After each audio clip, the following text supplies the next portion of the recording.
Assalamualaikum and good day to everyone. We are from Group 5 and we are going to present our group project for this semester. The following are the group members of team. We have Kevin, Hijaz, Sebastian and myself, Amirul. So our group project, we will be talking about the computing device and scheme for the Peranti Siswa program. I'm Karine and my matrix number is 79010.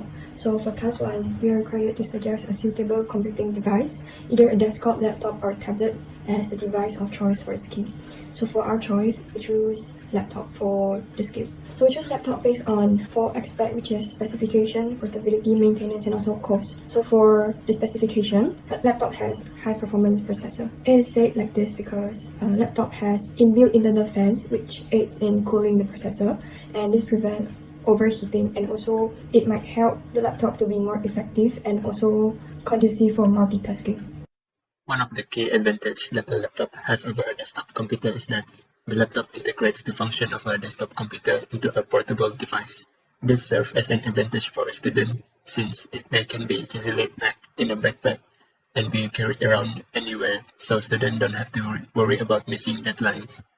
For the maintenance of a laptop is more flexible if compared to other devices such as a tablet, because tablet nowadays tend to run in their own operating system and they are not designed to be upgraded, and they are also limited to memory card slots for additional capacity. So it means that there is no way to upgrade their RAM or also replace the hard disk. But for laptops, most of them allow the upgradation and also replacement of both RAM and also storage drive. So this results in a more faster and higher performance. My name is Sebastian Sada Anak Efrat, and my number metric is 81109. So when it's come to the price, tablets are less expensive than laptop, but laptop can provide students with a more advanced feature than a tablet.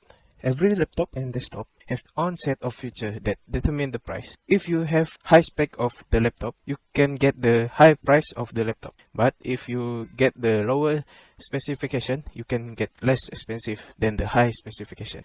Desktop generally less expensive than the laptop with equal feature. However, you must need to buy extra accessories to get the desktop completely can be used to the student, such as student need to buy a keyboard, mouse, so the desktop will be much more expensive than the laptop.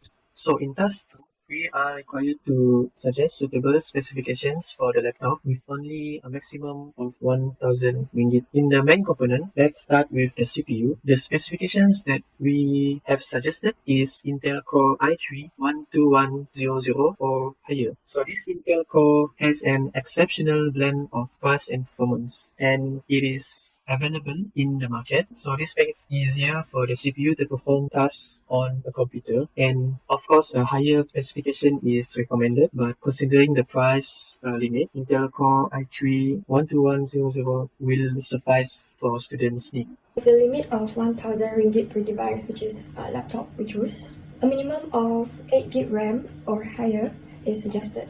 And 8 GB RAM is actually sufficient for casual user if it is just used for email, office programs, internet browsing and also multitasking. But a higher RAM is actually, of course, a better option because the higher the RAM, it results in the faster the speed.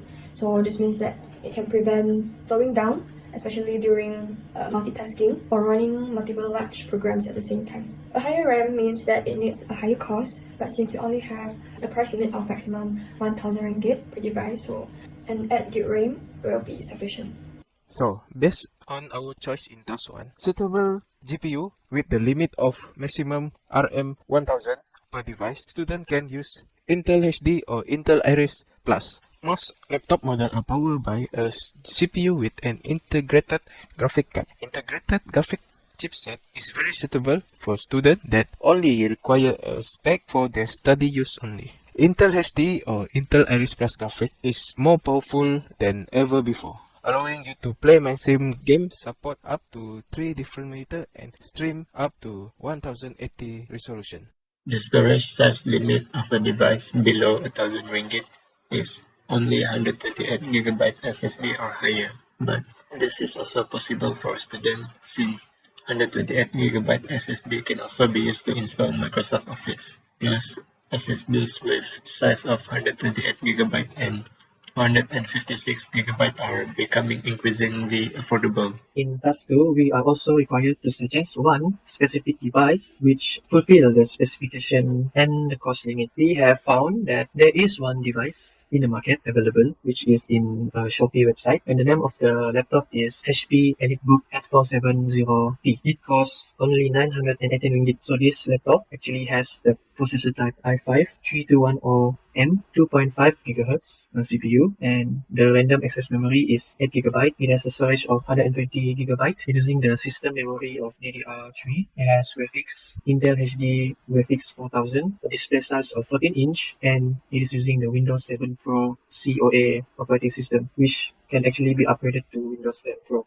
So for task 3, we are required to justify whether the laptop we choose is able to accomplish the following tasks. So for office tasks, it is still possible to run, but it might be a bit lag when it comes to editing images using PowerPoint. So with a maximum budget of 1,000 ringgit, a CPU with Intel Core i5 is actually sufficient for office tasks because it can be said as a wide range and standard processor designed for multitasking, corporate productivity application, as well as office tasks. A RAM of 4GB might be a bit lag when it comes to office tasks, but 8GB RAM will be just nice when support minimum multitasking for use under Windows 10 for now. And for the storage, 120 SSD can still support office tasks, but it might be a bit lag when editing images while using PowerPoint. So for web browsing, it can be done efficiently and fast. When it comes to web browsing, it is better to have dedicated memory GPU, a large amount of storage and RAM, and also a good screen display. And when it comes to RAM and also storage, our recommended laptop meets the optimal requirement for a good browsing experience. And while for the screen display, it has sufficient for good quality image and also video.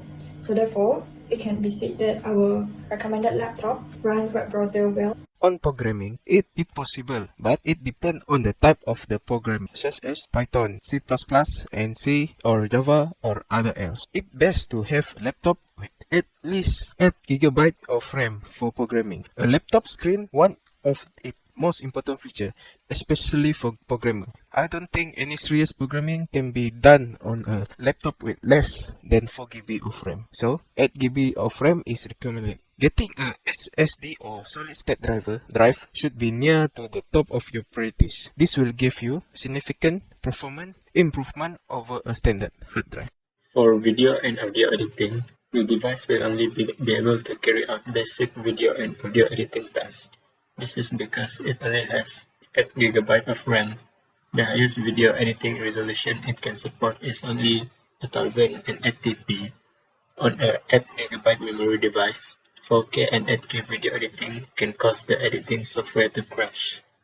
When it comes to playing games in a computing device, in this case, the laptop, for a decent gaming laptop, it has to have high performance CPU and 512GB SSD storage and 16 GB RAM at least. So considering the recommended laptop that we have suggested earlier, it will be able to run several small size games, but it will be inefficient to run a big size game. In task 4, we are required to give our opinions and suggestions for the current scheme, which will be unknown to students rather than being given outright. The current plan for the Prantisiso scheme is actually not suitable to be implemented on students because with a maximum budget of only 1,000 ringgit, it is actually difficult to find a laptop which will meet all the requirements for students from different fields of studies. Furthermore, loaning underperformance devices like laptops to students may cause an increase in cost needed to maintain and refurbish the laptops. So one of the suggestions that we would like to propose is that the laptops will be given outright to the students under the name Free Prantisiso scheme, where the students are given free upgradable affordable laptops under 1,000 ringgit without having to pay for anything. The laptops are given free so that students will be able to upgrade their laptops to meet the requirement of their courses. Another suggestion that we would like to add is that to continue using the current scheme, which is the loan scheme, but the maximum budget of 1,000 ringgit will be increased to minimum budget of 4,000 ringgit per device. So this will increase the chances that the laptops will be able to serve every student's need in whatever course they are in.